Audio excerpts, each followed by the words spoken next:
Ես, Լիպարիտ Հովհաննեսի Մխիթյանը, ծնվել եմ 1894 թվականին Կարսում, այն ժամանակ ռուսական կայսրության մաս կազմող Կովկասյան երկրամասում։ Կյանքիս ուղին անքակտելիորեն կապվեց հայրենիքիս ազատագրական պայքարի ու նոր կարգերի հաստատման հետ։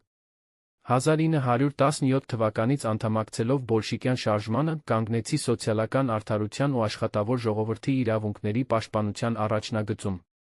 Սկզբում զինվորական կրթություն ստացա Վլադիմիրյան ուսումնարանում, ապա Օմսկի գնդացրային դպրոցում։ Առաջին համաշխարհային պատերազմի տարիներին ծառայեցի Արմատյան Կովկասյան ռազմաճակատներում, անցնելով Ալեքսանդրապոլով, այժմ Գյումրի ու Սարիղամիշով։ Բայց զենքի ուժը միայն կռվում չէ, այն նա գաղափարների կրողն է։ Այդպես ես դարձա բոլշիկյան գաղափարների տարածող զինվորների շրջանում։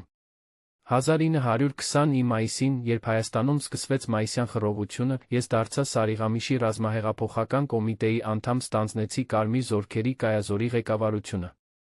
Շուտով, երբ ռուսական 11-րդ Կարմիր բանակը գրավեց Հայաստանը, ես նշանակվեցի հայկական Կարմիր բանակի առաջին առանձին հրաձգային բրիգադի կոմիսար։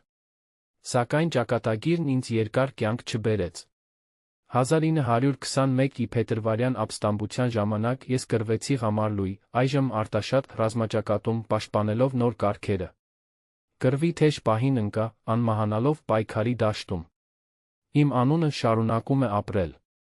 1935 թվականից Արարատի մարզի Իմանշալու գյուղը վերանվանվեց Մխիթյան, ի հիշատակ ինձ։ Իսկ Եղիշե Չարենցը, հավերժացնելով մեր ընկերությունն ու գաղափարները, ինձ նվիրեց իր իմ ընկեր Լիպոն բանաստեղծությունը։